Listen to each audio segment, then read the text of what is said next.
being said, it's time for the first panel discussion. And it's the first time that Alex and I have already kickstarted this 25th event, and we are right on time. So without further ado, I would like to invite Dr. Jeff Masek from NASA, Dr. Laurent Durieux from Geo, Annekatrien Debian from Space Tech Partners, and Dr. Flávia de Souza Mendes, a scientific researcher at Remote Sensing Solutions GmbH. Jeff is not only the project scientist at NASA Landsat program number 9, but he's also a research scientist at the Biospheric Sciences Laboratory at NASA. Laurent, as you've seen from his wonderful quote, is an expert in communication, so he's working on engagement at the Group of Earth Observation. He's an expert in the field of Earth observation and sustainability, and he's been working a lot with developing countries. Annekatrien has been here in Earth observation for more than a decade, and she's a manager at Space Tech Partners, a consultancy company in the field of Earth observation and space, and she's also the head of their Brussels office. Flávia is a scientific researcher with more than 15 years of experience in the field. She's done a lot of different studies, and she's traveling all the time, and she's also a representative for Ladies of Landsat and other initiatives that aim to bring inclusivity into the Earth observation world.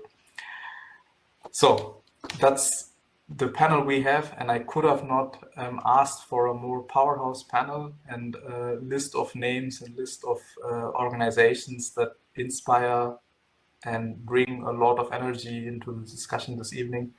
So let's get started. And I already see questions from the audience, so please come them. We also have our own questions, so we will try to see how we can combine them both together in the next 45 minutes. For the first panel discussion, then we go to the second one.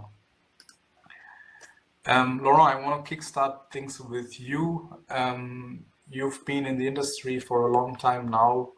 Let's start off with the impact that Earth observation is having in terms of achieving social development goals. Could you give us a couple of insights into the key ways where Earth observation is contributing? Yes, thank you very much, and thank you for the great invitation. My first time at GeoaweSome, but I really like the framework, the way you actually put everybody around the table, so thank you very much.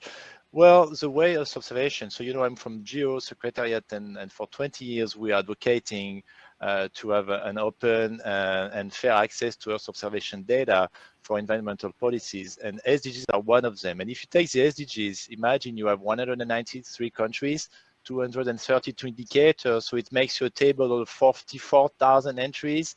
And how can you help actually all the stakeholders to handle such agenda? It's a huge agenda about sustainability. So you need data, you need indicators, you also need some tools to actually extract the information you need from this data. So Earth observation is, as we said, is a mirror, is a way we look at our actions on the planet. It's a way we characterize the atmosphere, the waters, the vegetation, the agriculture, kind of everything we have on the planet.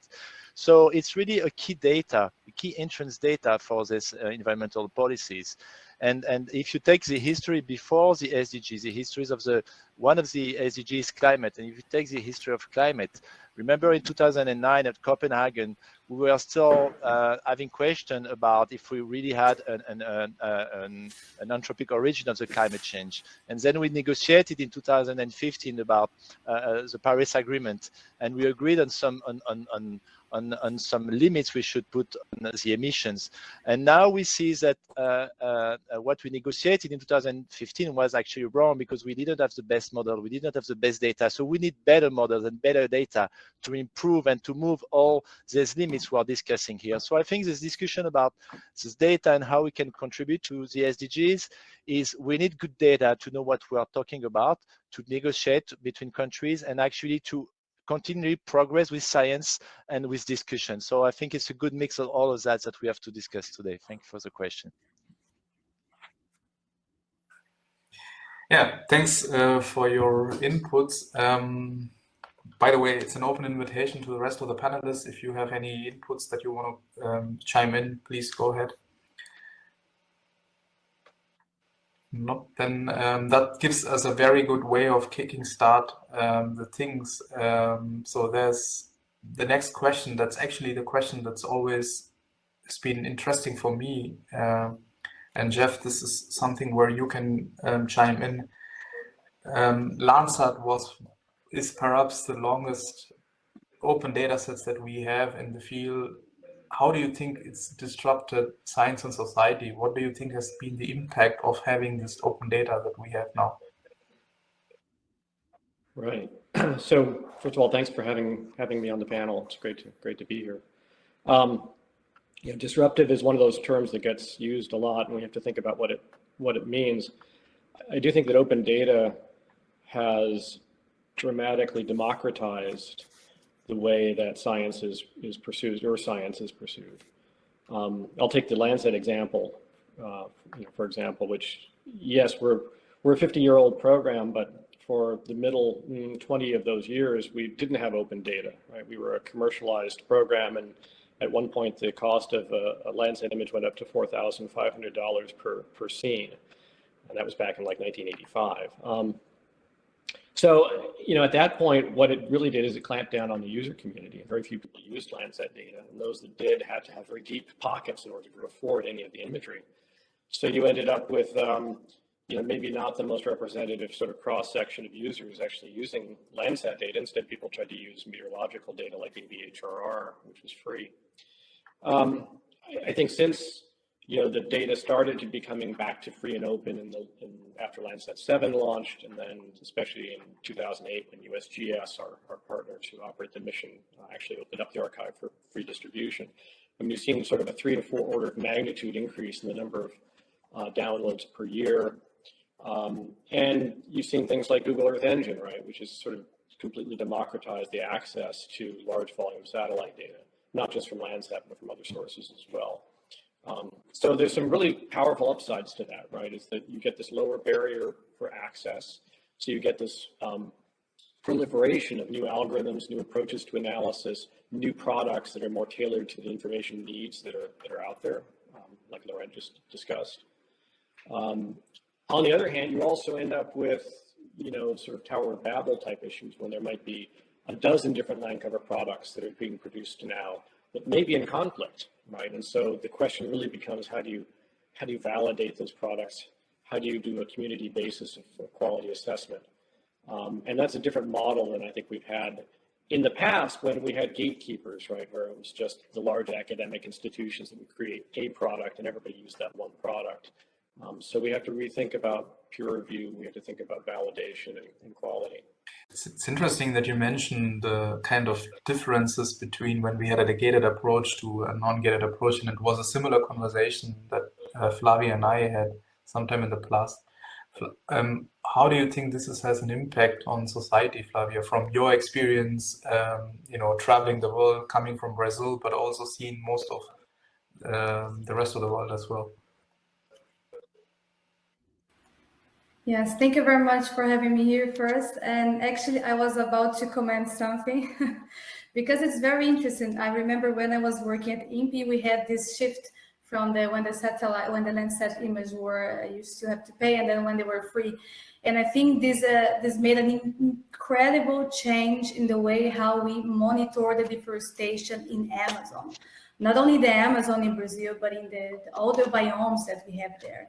So I think in that sense was a kind of a democratization of the data. So we could also include our local knowledge from Brazil, into the data that we could see. We could even share how we see, how we perceive the things in the field, how we can see that in the Landsat, for example, image. So I think for Brazilian program, deforestation program, principally for the INPE, the National Institute for Resource Space, it was a huge adding, a big value actually for not only for the institute, but also for the policies that was created after that. I mean, speaking about working with different people and democratization of data, I think Laurent once mentioned when we had a conversation that weather monitoring is still one of those few areas, regardless of whether there is a war or whether there is not a war in that region, where countries still collaborate. Laurent, do you think satellite data and the fact that Landsat, for example, or even Copernicus has opened up their data sets has also transformed how countries collaborate with each other? Oh, yes. I mean, you know, when you talk about the SDGs, one of the SDGs is 17, and it's peace and collaboration, international collaboration. We know we are at a moment that is tricky around the planet. We have different issues that I can't even talk about. And we are also discussing, you know, we talk it's the mirror, satellites are the mirror, but they're also our eyes about the planet. And we don't need to, you know, before we had 1 or 2 satellites. If we would broke, then we become blind. Now we have constellation of satellites, we have the new space coming, so we have more and more eyes. And we have a guarantee that actually we can see what's going on. And so this collaboration, Landsat was really a pioneer. Brazil helped a lot because we were asking to Brazil to protect its forest, but it's a huge country. How can you protect the forest if you don't know what's going on there? So Landsat really helped Brazil to have this capacity and they built their own programs. They made an amazing program, PRODIS, to be able to monitor the forest. And now we're doing not only for the forest, but for the coral reef, for the water, for everything on this planet. So really without this open data, this scientific collaboration about models, about, you know, in situ also sharing in situ data to train all this, it would be not possible. And it's so much important today because, you know, satellites, you know, they are from countries, they can build drills, can be military, and they can be also for civic application, they can be private, and they can be, you know, from countries. So we need now to really guarantee to have a collaboration because we don't have so much time. You see the IPCC report said we have 3 years. We need this collaboration now. I don't know how we're going to do this in 3 years because it's something to say, it's different to actually do it. But at a moment where we also see some missiles being able to explode any satellite, we're like, wait a minute, what are we talking about here? We need the satellites, we need peaceful cooperation, and we really need to advocate it strongly. And so I think at Geo, that's where we are. We have all countries at Geo, and it's important for us. We have political pressure at the moment about some countries saying we need everyone around the table. It's not easy, but we can't talk about the planet if we don't have everybody around. And we also need the private sector because they are making amazing developments that we don't have the capacity at a national level. But it's a very difficult discussion. Everybody knows about it. So it's really disruptive to talk about open data in the world of today, but we need to talk more and more about that. So you mentioned that it's important to bring in the private sector. Annekatrien, how important was open data for the private sector? Do you think the kind of innovation that we are seeing today in Europe and US and Asia would be possible without such data sets? No, I think that opening up the data of Landsat, which then, you know, brought the commission to open up the Copernicus data, has really influenced the space economy and the Earth observation economy, just because it became easier to do research, to find algorithms that could then be turned into services, commercial services, but also just for companies themselves. You know, if we see here in Europe, how many companies use Copernicus data to develop services, Earth observation companies, it's the majority. And even the companies like a Planet that builds their own satellites, they integrate the free and open Copernicus data because they provide so much added value, which wouldn't have been possible without them being free and open. Jeff, you know, considering the fact that Annekatrien just really mentioned that you were the influencers and, like, let's say, kickstarted this open data revolution in the Earth observation industry, do you have any further insights as to how big of an impact this has been to science? Well, first of all, I'd like to give credit where credit is due. A lot of the impetus for opening the Landsat archive actually came from Brazil. It came from INPE, who opened up their archive, and also the CBERS archive, as I recall. And so that actually pushed USGS to open their archive. So thank you. But in terms of, in general, with open satellite archives and what they've done for science, you know, we've seen an explosion in the number of peer-reviewed publications that use Landsat and of course the Copernicus satellites. And I think, I'd like to think anyway, and maybe some of the other panel members would have some comments on this, that the scientific discoveries are starting to work their way into things like prognostic models for climate change and policy decisions. Certainly in the US, we are seeing a greater adoption of satellite-based data products for operational agriculture, forestry, at the federal, the state level, and then of course the explosion of the commercial remote sensing world as well. So I think it's had a big impact. Fantastic. Actually, there was a question from Jeff here in the chat, which I think kind of fits right into what we are talking about. When we talk about open data sets, the next immediate thing that people think about is standardization and interoperability, right? Is this something that either Geo or NASA, is this high on your priority list to kind of standardize satellite specifications to allow for more effective constellations and interoperability? Or do you think there is a lot of room for everybody to do their own innovation and just make the data sets available in an open way? Yeah, right. I can talk for Landsat. Landsat Next, which is the follow-on mission after Landsat 9, we have talked quite a bit with ESA and the European Commission, for example, on trying to standardize the spectral bands across the different platforms to make it easier for people to use the two together in the future. I think when we talk about standardization, we also have to think about at what level that occurs. Is that at the radiometric level of the engineering, or is that also at the product level, a vegetation map or a land cover change map? You don't necessarily have to have engineering level standardization to achieve the higher level products that are harmonized or standardized. Right, we cannot. Yeah, so very Laurent? quickly, I mean, we are at a moment where we are going more and more on machine learning algorithm processing of Earth observation images. So we need to have this intercalibration. We work a lot with CEOS, the Committee on Earth Observation Satellites, to actually discuss that. We have analysis-ready data, and when all this data are well pre-processed, then it makes the machine learning algorithm possible. If we also have the in-situ data, I'm French, so when we cook something, you need to have all the elements to do something nice. With Earth observations, the same thing. It's not only to have open data. You need to be able to use this open data and standardization, the format, the metadata about it. This is a fair principles, but it goes even further than that. You need to have this pre-calibration already done so that it's easy for everyone. You have more users. I was in Pakistan 2 weeks ago, and it was amazing because Pakistan makes great effort to send satellite, but then they asked me, how do you use the data? Because now we have the data, there were discussion, it's like we had some secrets about it, but no, we are not able actually to use all the data. Why? Because we have the data are not pre-processed to be used with machine learning. So what we are offering now in the standardization is, for example, we are using data cubes. So we have, for example, a data cube. We have all the historical data for the entire continent of Africa.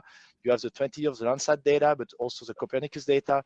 And then if all this data are prepared, then you can really process and have much more product and users about it. So it's a full continuum that you need to be able to tackle to actually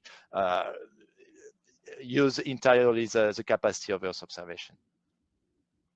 I mean, we spoke about NASA working together with ESA, and you highlighted the example of Pakistan where they were asking, what do I do with the data? So, which brings me to the next question that I wanted to start here in the round, and I want to start out with you, Laurent. How is remote sensing or Earth observation in general impacting policy decision at the governmental levels? We've discussed more on the side of what needs to be done for interoperability, but how is it impacting policy decisions? I like to take the example of climate, because on climate we were able to reach a moment that we are able to give a price to carbon. So we goes from knowing how many trees we have on the planet, how many carbon there is in one tree, how many trees we can plant, and then giving a price to a ton of carbon. And we are now trying to do this for biodiversity. We are now trying to do this to all other parts of the living Earth system. And so remote sensing give you a measure about what is the impact of your industry, what is the impact about your supply chain and everything. And so remote sensing, before, when you were negotiating, for example, with Brazil about deforestation in the Amazon, you would give wrong numbers. It would be difficult to ask to reach a limit. What is the limit? So really, remote sensing, I think, gives us the limit. I like to compare a little bit with sport athletes. If you are not able to measure how fast you're running, it's hard to give you a goal. And so I think really remote sensing gives us some measures about how much we are close to the tipping point. And of course, today, these limits are a bit frightening. So it's also important that Earth observation help us to monitor positive impact we have on the planet. We talk a lot about deforestation, but in Brazil, around the planet, we have half of reforestation than we have of deforestation. And this part is going up. And so it's not only looking at the limit, it's also looking at the possibilities. So I like the recent work from Crosser Lab in Zurich. They counted the number of trees and they counted how many trees we could plant on the planet. So we still have to continue to map deforestation and put limits, but we also have to motivate investors, countries to invest in the solution. And I think Earth observation for that can help us not only to say how many trees we can plant, but what type of trees where, on what type of soil, and what impact it will have on biodiversity, on water, on local communities, economies. So all this Earth observation will help and will have a strong impact from local policies to global policies. Jeff, is this also something that you've witnessed from your own experiences at Landsat, that the government is interested in understanding how they can use and derive policy? Yeah, I mean, NASA is not a policy organization, we're a science organization. But certainly the reason why the US government funds Landsat is to provide information that can be used for land management and more effective land management, domestically. So absolutely, yeah. I think also that what we've seen is that the more modalities of data that we have with optical and radar and LiDAR, and also the greater emphasis on time series with free and open data, the more applications open up. And so, talking about deforestation, if you only have 2 dates separated by 10 years, you're going to get a very error-filled understanding. If you actually have data every week, then you can imagine your real-time applications as well as having a much more nuanced view of degradation, deforestation, reforestation, etc. Thank you. I mean, we've heard quite a bit about policy decisions, especially around deforestation. Annekatrien, from your experience also sitting in Brussels, the political capital of EU, is this the one area, or are there other areas where the European Commission is kind of using or benefiting from Earth observation for policy decisions? Yeah, so actually Copernicus is really built on the user requirements of governments. The idea is really that governments say, like, these and these data we need to monitor our policies, for example, and that's how the program has been built and continues to evolve. And one area where you start to see that is also in the policies that the EU is developing. For example, the Common Agricultural Policy. Back in 2020, they put Copernicus as a valid data source for monitoring and implementing the Common Agricultural Policy in Europe. It's also included in the Water Framework Directive of the European Union. And in a few years, we'll also have Copernicus expansion mission, the CO2 monitoring mission, which is really built to be able to provide the information that is requested in the Paris Agreement on the human emissions of carbon dioxide. So at the EU level, Copernicus really is meant in the first place to benefit the policies at EU level and at national member state level, beyond, of course, the growth of the industry.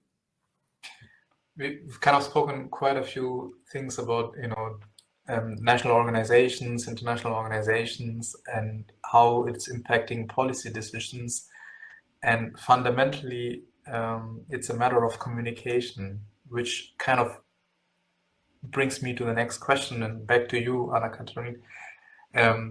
In your opinion, what could be the industry doing better in terms of how we communicate the impact to the general public? One of the examples that I find very interesting is there's a channel here in Europe called Euronews, which is funded by the European Commission.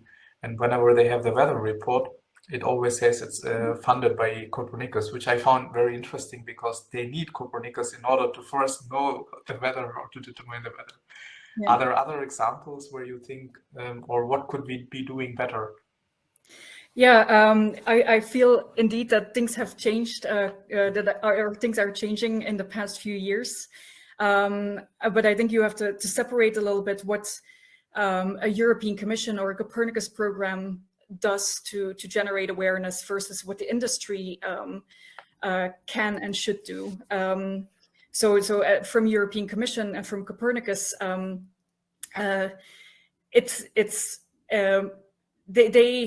they really need to show what taxpayers' money, what it really brings in benefits. And there you start to see, like on Euronews, the Copernicus Atmosphere Monitoring Service, but the Czech news actually also shows that kind of information. There's, I believe in the Croatian news, they show during the summer the fire risk that is created by the Copernicus Emergency Management Service.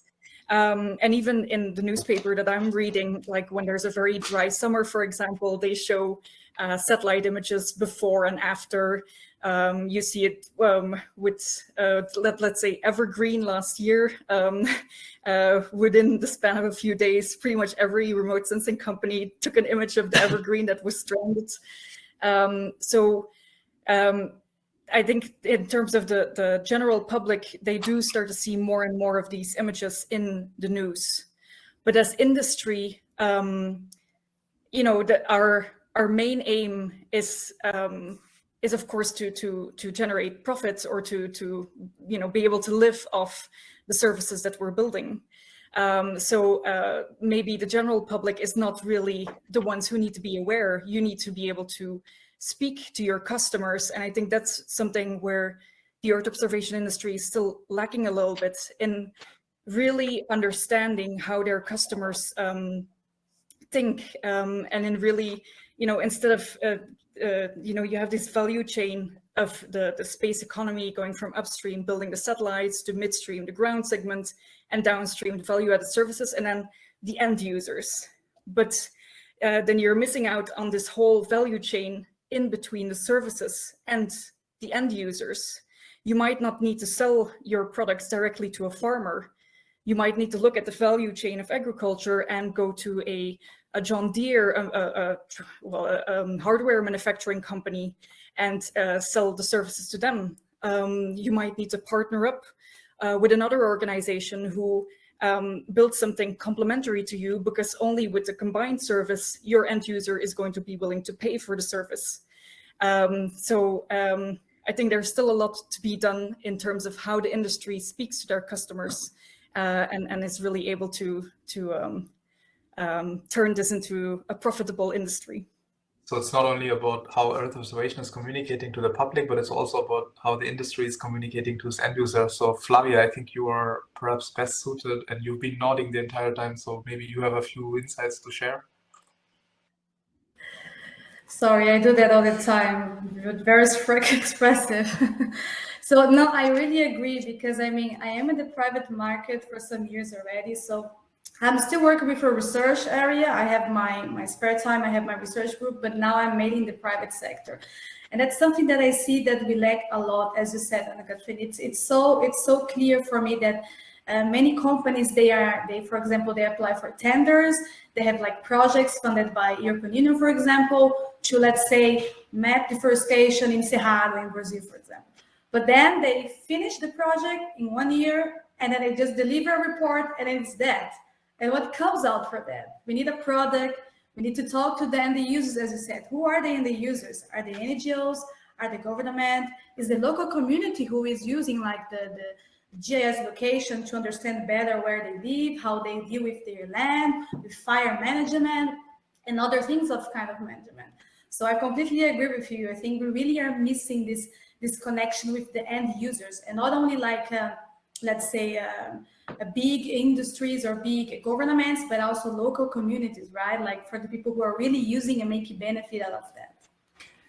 Local communities, governments, end users, reports, and which brings me, when I think about all of these things, I think one organization does a lot of this and a lot of report writing, Laurent. do you think reports are maybe the best way to communicate with the public, or have your outreach activities at Geo also changed as a result of how public is consuming information? Yeah, so the reports, I mean, the reports are needed for an organization such as Geo, because in the report we're able exactly to show a program like Copernicus or Landsat, but also private program. We are able to try to discuss with many different institutions and try to put it all back together and refresh the ideas all the time. Another way to actually share what can be done with Earth observation to have impact on SDGs, for example, is what we have done with UN Habitat in one of our activity called EU for SDG, and we have done this urban toolkit. And we made this toolkit, and we have done this with Esri, so with a very nice website where we have access to the data and to the tools that are needed for SDG 11 on urban. So you can look at each SDG indicator, 11.3.1, for example, about urban sprawl, and you will see which data are needed to actually implement this indicator and which tools. And then you will have cities that will share the experience using this data and tools. So I think it's a way to have a vision of the data, of the tools, of the final product, and also have a community discussing it. And then I think so it's more than just a report. I mean, I think websites and the way we can discuss around it, making a community are a way to do it. But there's not one way. I think we have, with social media and other, we have to use all possible communication ways we have. But it's the difficulty with Earth observation. We are suffering from our success. Earth observation is going really fast. We are benefiting from a lot of progress. We have so much data, so much success to give access data. It's hard to communicate so many informations. So that's maybe the difficulties. People, they can accept a certain amount of information, and I think we have too much. But it's because we have too much success. That's our problem, maybe. And I will share with you the examples of the toolkit, so you can see what I'm talking about.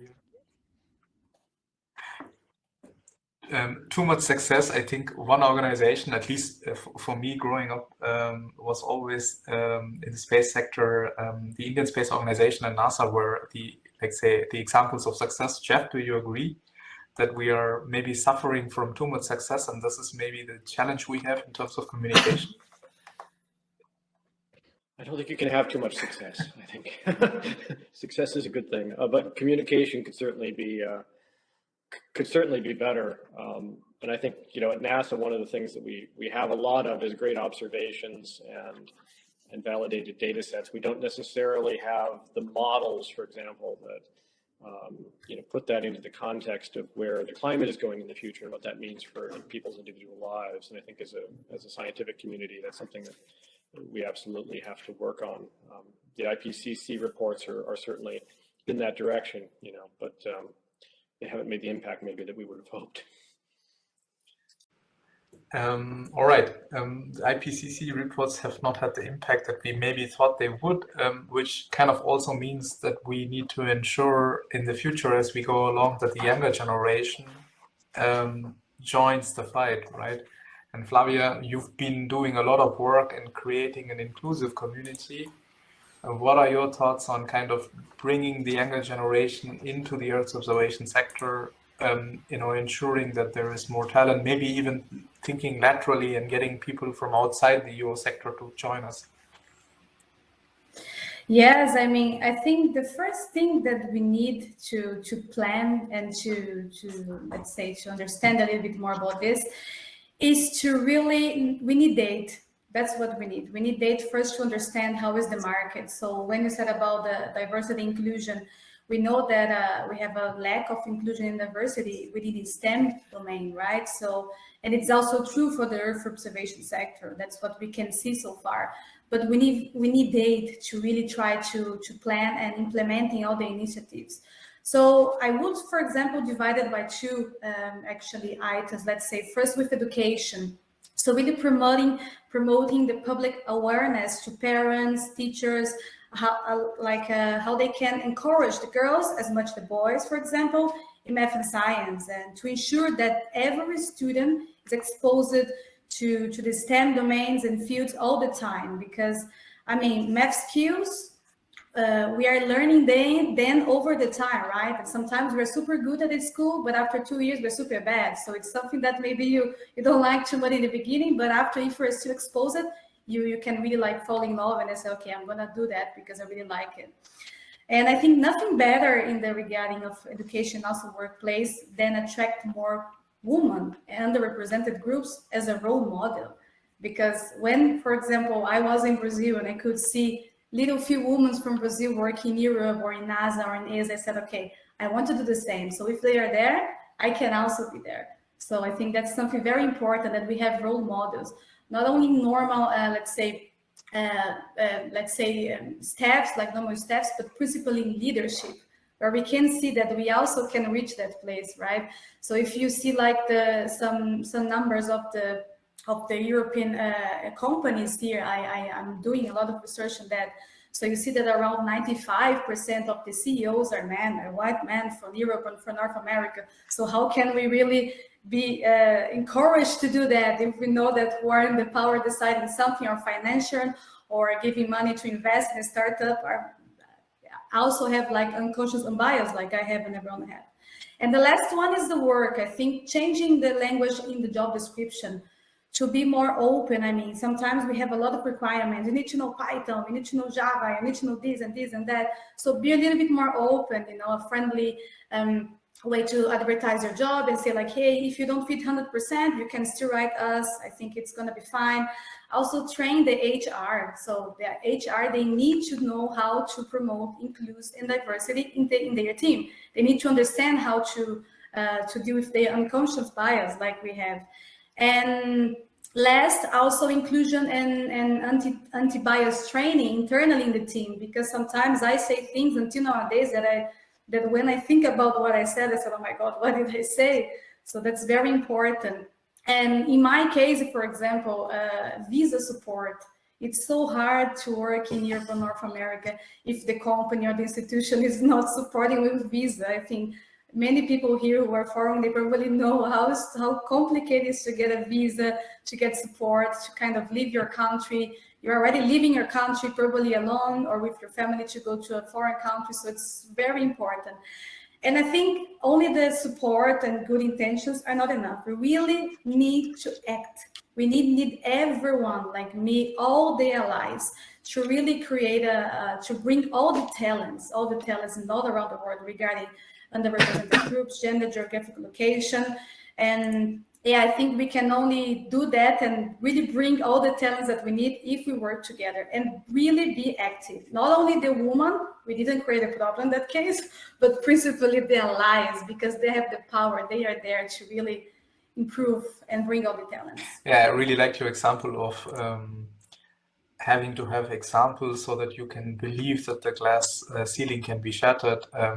Which makes me think that NASA needs to make more movies about their illustrious past, where they had, I remember a movie where they had a black lady who was working in the Apollo missions and so on. And Annekatrien, you've been nodding your entire time there. How is it in Brussels? How is it in Europe?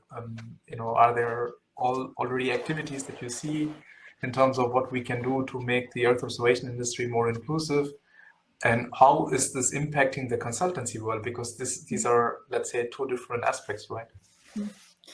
I think at the EU level, I know, for example, that there is a study going on at the moment that really looks at diversity and inclusion in the space and defense industry. But this is one that has only just started, so I'm not sure yet about the outcomes.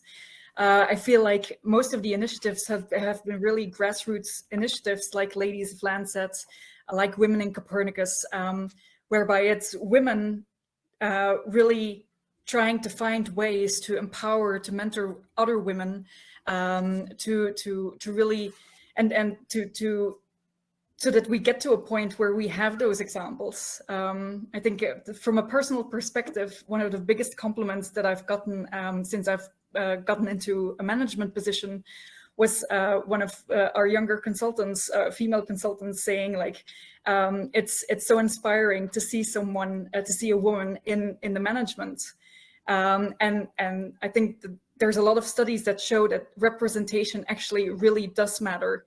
And sometimes it's difficult for apologies for white men, to see how that has been an issue, because they've never really been faced with this bias.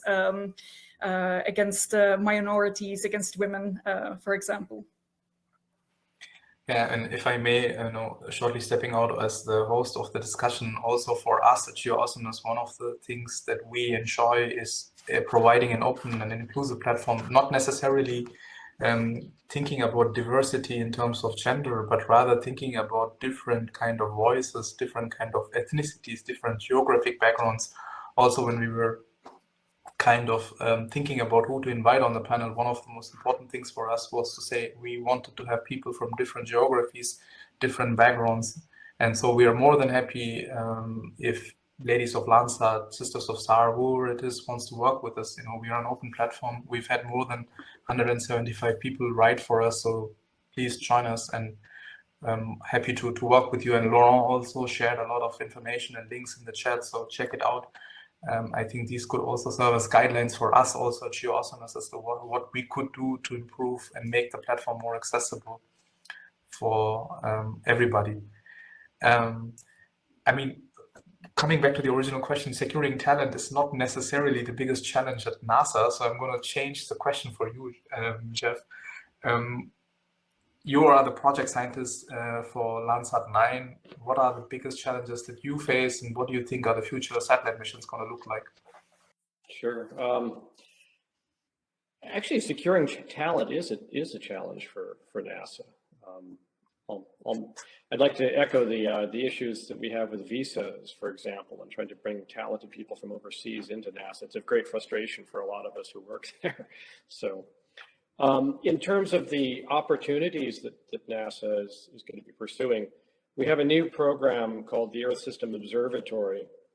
And I think we're taking a little bit of a cue maybe from Copernicus in the sense of trying to assemble a coherent portfolio of new missions that looks at a variety of Earth aspects, not so much from a sort of applications and business support standpoint, but as a scientific portfolio. So it's a little bit of a return back to the Earth observing system of the 1980s and 90s. We have our National Research Council puts out a decadal survey every 10 years, which prioritizes measurements. And so this Earth System Observatory is going to have about 6 or 7 new missions that are going to be looking at L-band radar, atmospheric properties, clouds, aerosols, precipitation, and a new hyperspectral mission, SDG, that you probably already have heard about. And then Landsat Next. That's what I'm spending most of my time working on, is trying to figure out what the next Landsat mission is going to look like. We're hoping that we're going to have about twice as many spectral bands as we've had in the past. We're going to try to take the spatial resolution down to 10 meters and get sub-weekly observation frequency. So we're trying to really upgrade the Landsat system and make it a system that can work sort of hand in hand with Sentinel-2 and the other Copernicus missions, and provide real value. 10 centimeters of resolution, doubling the spectral bands, kind of sounds like you've got all the checkboxes there. Are there any other wish lists here from the audience or from the panelists that Jeff might take for his Christmas shopping list? Yeah. And I'll pass the hat for donations too. Okay, looks like you've got everybody happy.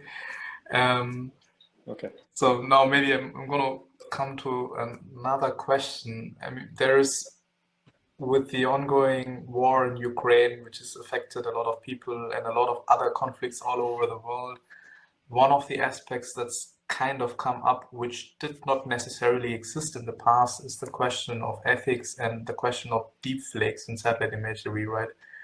Flávia, in your work, have you come across a situation where ethics and Earth observation were starting to become intertwined, and what are some of the key aspects that we need to consider as we go forward?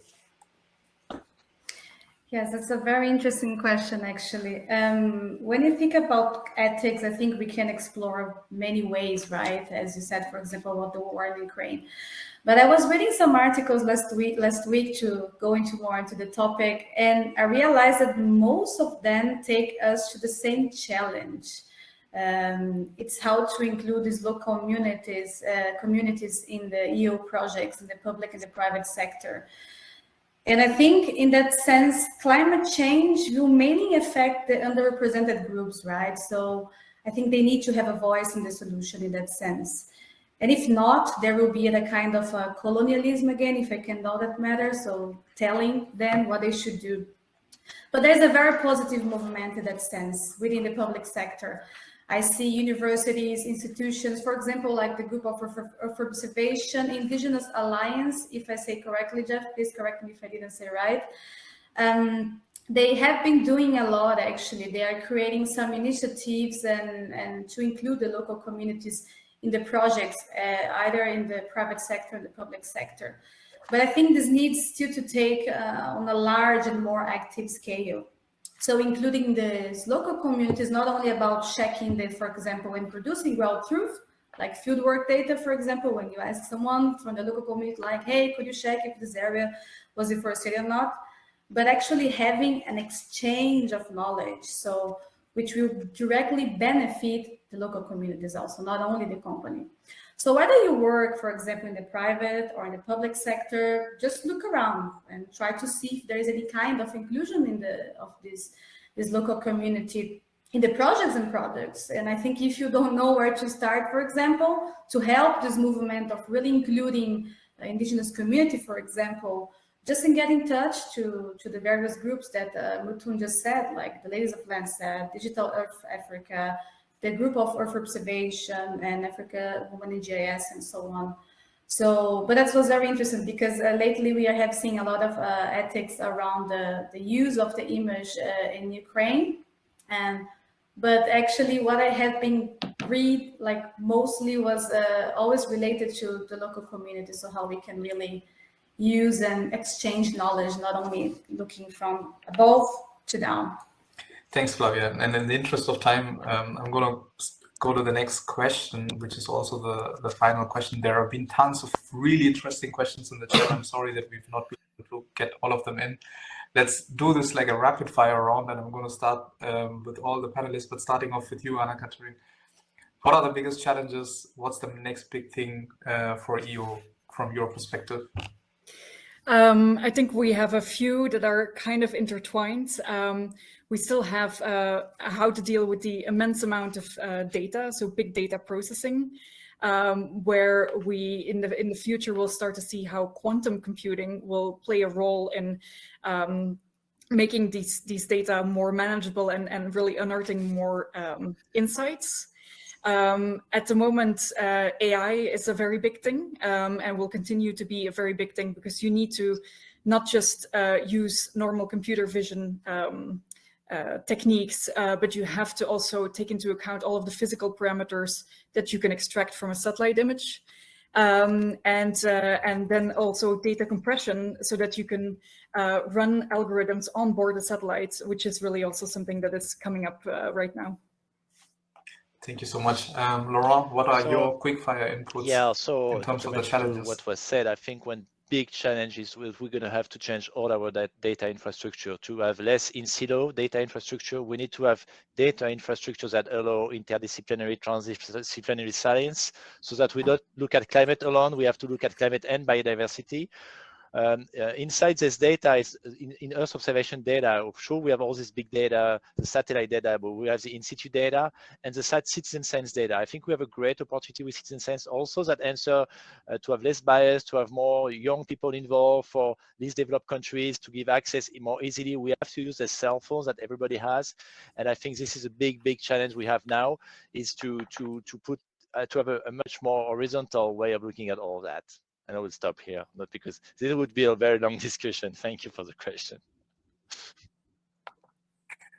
I'm looking forward to the very long discussion another day. I think you are having a lot of insights. Jeff? I'd say two challenges. First, assuring the quality and validation of products that come out of this new democratized approach to Earth observation and making sure that sort of standards are upheld so that Earth observation doesn't get the sort of reputation that maybe had 30 years ago as not reliable. The second one, I think, is navigating the migration of data sets to the cloud and bringing algorithms to the data rather than having people download products to their computers. We know that that's the way that the future is going to work, but how that works vis-a-vis government cloud systems versus commercial cloud systems like Google Earth Engine and others, I don't think has been worked out completely clearly yet. And I think that's going to be a challenge. And over to you, Flávia.